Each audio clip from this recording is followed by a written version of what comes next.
இல்ல, இனிமேதான் போய் பண்ணணும். வாய் தான் கிழியும். ஒரு வேலையை உருப்படியா பண்ணிடாத. இந்தாடா, இதுல கஞ்சி இருக்கு, இதை குடிச்சிட்டு மாத்திரையை போடு, சரியாயிடும். கூடி.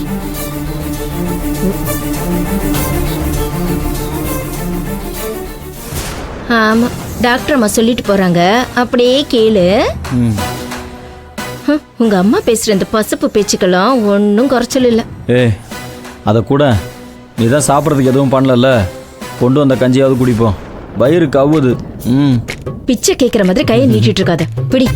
உடம்பு சரியில்லைனாலும் கொட்டிக்கிறத மறக்க மாட்டியே. போடி. கஞ்சி மட்டும் தானே, ஒரு துவையல் கூட தர மாட்டாங்களா?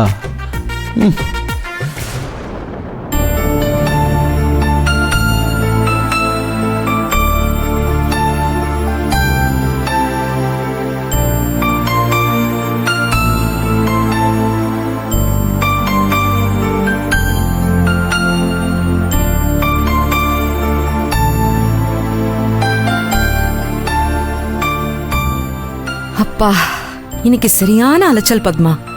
உட்காரும் போதுதான் கொஞ்சம் ரிலாக்ஸா இருக்கு. என்ன மேடம், சமூக சேவையெல்லாம் முடிஞ்சுதா இல்ல இன்னும் பாக்கி இருக்கா? சும்மா கிண்டல் பண்ணிட்டு இருக்காத பத்மா. நான் எங்கம்மா கிண்டல் பண்றேன், உண்மையதான் சொல்றேன். கீழே விழுந்தவங்கள தண்ணி தெளிச்சு எழுப்பி விடுவாங்க. நீங்க என்னடானா ஹாஸ்பிட்டல்ல சேர்த்து சாப்பாடெல்லாம் சமைச்சு கொடுத்து பத்திரமா வீட்டுக்கு அனுப்பிட்டு வந்திருக்கீங்க. உங்க மனிதாபிமானத்தை பாராட்டாம என்ன பண்ண சொல்றீங்க? என்ன பேசுற நீ? யாராவது ரோட்ல மூணாவது மனுஷன் மயங்கி கிடந்தாலே நம்ம சாதாரணமா கடந்து போக மாட்டோம். நமக்கு தெரிஞ்சவங்களுக்கு ஒண்ணுனா எப்படி பார்த்துட்டு இருக்க முடியும்? அதுவும் அவர் நாம சொல்லிதான் கௌதம் நடிக்கிறத பார்க்க வந்திருந்தாரு. வந்த இடத்துலதான் அவருக்கு அப்படி ஆயிடுச்சு. அங்க அவருக்கு தெரிஞ்சவங்கன்னா யாரு? நாம மட்டும் தானே.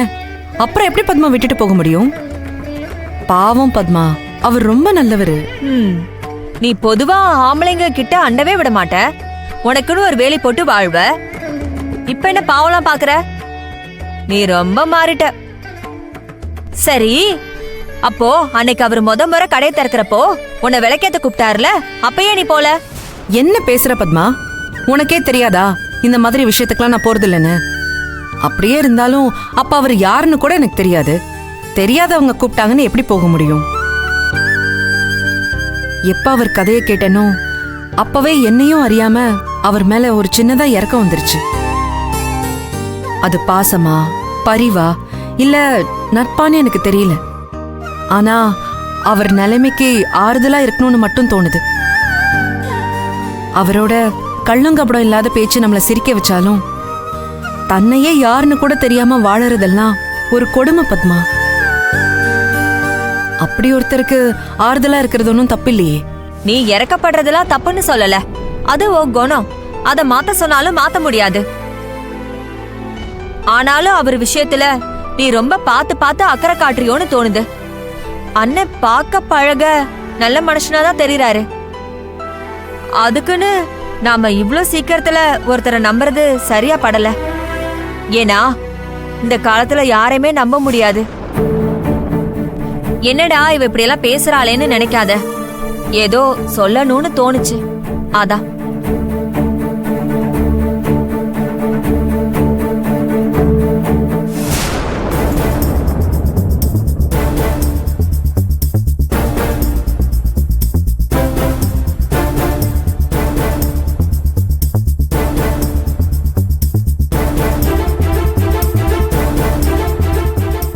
வா வாசு, என்னடா நீ வந்து ரொம்ப நேரம் ஆச்சா? டேய், சாப்பிட்டியா இல்ல ஏதாவது எடுத்து வைக்கவா? என்னடா இது அமைதியா இருக்க? தலை ஏதாவது வலிக்குதா? டீ காஃபி போட்டு எடுத்துட்டு வரட்டுமா? என்னாச்சு இவனுக்கு? சரி, அந்த பையனுக்கு இப்ப உடம்பு தேறிடுச்சா? வீட்டுக்கு போயிட்டானா? என்னம்மா நீ இங்க வந்து அந்த ஆளை பத்தியே கேக்குற? எனக்கு எரிச்சலா இருக்குமா? ஏன் வாசு இவ்வளவு கோவப்படுற? இப்ப நான் அப்படி என்ன கேட்டேன்? பின் என்னமா, அவன் என்னமோ பெரிய இவ மாதிரி ஆளுக்கு அவனை பத்தியே பேசுனீங்கன்னா எரிச்சல் வராம என்ன வரும்? அம்மா, யாருமா அவன்? அந்த குடும்பத்துக்கு சொந்தமா பந்தமா? முன்ன பின்ன தெரியாத மூணாவது மனுஷன். சரி, வந்த இடத்துல மயங்கி விழுந்ததால மனிதாபிமான அடிப்படையில ஹாஸ்பிட்டல் கொண்டு போய் சேர்த்ததெல்லாம் சரிதான். அதோட நம்ம விட்டுட்டு வந்திருக்கணும் இல்லையா? அவர் வேலை பார்க்குற இடத்துக்கு ஃபோன் பண்ணி சொல்லிருந்தா அண்ணாச்சி வந்து பார்த்திருப்பாரு. அதை விட்டுட்டு ரங்கநாயகி அம்மா வர்றது, மதிய சாப்பாடை சமைச்சு வினோதினி கொண்டு வர்றது, எதுக்கு அந்த ஆளை இப்படி விழுந்து விழுந்து கவனிக்கணும்? அதுவும் பழகுன கொஞ்ச நாள்லயே. ஏய், என்னடா வாசு இது? உனக்கு வினோதினி குணத்தை பத்தி தெரியாதா? அவ கேட்காமே எல்லாருக்கும் உதவி பண்ணுவா. அந்த தம்பி வேற வினோதினி கடை பக்கத்துல தான் வேலை பாக்குறான். கௌதம்க்கு வேற ட்ரெஸ்ல பேட்ஜ் எல்லாம் வச்சு கொடுத்து நடிப்பெல்லாம் வேற சொல்லி கொடுத்துருக்கான். அவ புள்ள கௌதம் சொன்னதுனால அவ ஸ்கூலுக்கு கூப்பிட்டுருக்கா. வந்த இடத்துல இப்படி ஆயிடுச்சுடா. அதுக்காக அதை அப்படியே விட்டுற முடியுமா? அம்மா, அதுக்குன்னு இதெல்லாம் டூ மச்மா. அந்த ஆள் வெறும் பேட்ஜ் தான் வச்சு கொடுத்தாரு. நான் தான் ட்ரெஸ் எடுத்து கொடுத்துருக்கேன். டேய், என்னடா இது? இது என்ன போட்டியா? நீ நம்ம வீட்டு பிள்ளைக்கு எடுத்து கொடுத்தத போய் யாராவது பெருமையா பேசுவாங்களா? அந்த பையன் அடுத்த வீட்டு பையன். அதான் இதெல்லாம் ஒரு பெரிய விஷயமா அவங்க சொல்லிட்டு இருக்காங்க. இதெல்லாம் போய் நீ பெருசு பண்ணிட்டு இருக்கேடா. எனக்கு தெரிஞ்சு உனக்கு வினோதினி மேல அது அதிகமாயிடுச்சு. அதான் உனக்கு இது வந்துருச்சுன்னு நினைக்கிறேன். எது? அதான்டா, வினோதினி மேல அதிக பற்று. அதான் கூடவே சேர்ந்து இந்த பொறாமையும் வந்துருச்சு. மா, அதெல்லாம் இல்ல. எனக்கு இப்ப பயம் அதிகமாயிடுச்சு. எதுக்குடா? நம்மளே எடுத்துக்கோங்க. அவங்க குடும்பத்துல சேர்த்துக்கிறதுக்கு எவ்வளவு டைம் எடுத்துக்கிட்டாங்க. அப்படி இருந்தவங்க இவர் விஷயத்துல ஈஸியா இருக்கிற மாதிரி இருக்கு.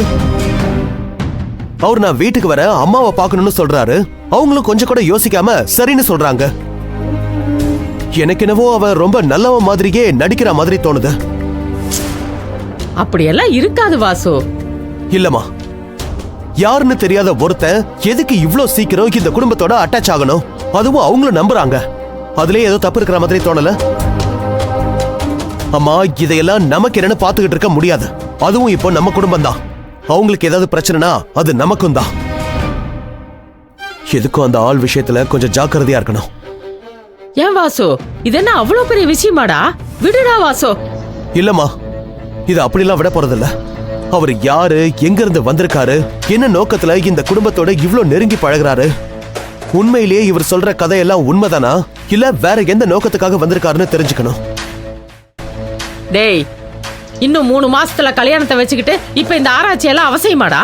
அம்மா, நீ தானே சொல்லுவ இனி அந்த குடும்பத்துக்கு எல்லாமே நீதான்னு, பொறுப்பா இருக்கணும்னு. அதான் கண்டுபிடிக்கிறேன். யாருன்னு சீக்கிரம் கண்டுபிடிக்கிறேன். டேய், என் புள்ள அனாவசியமா யாரு மேலே கோவப்பட மாட்டானே. இவனே இப்படி பேசிட்டு போறான். அப்போ இவன் சொல்றதுல ஏதாவது உண்மை இருக்குமோ?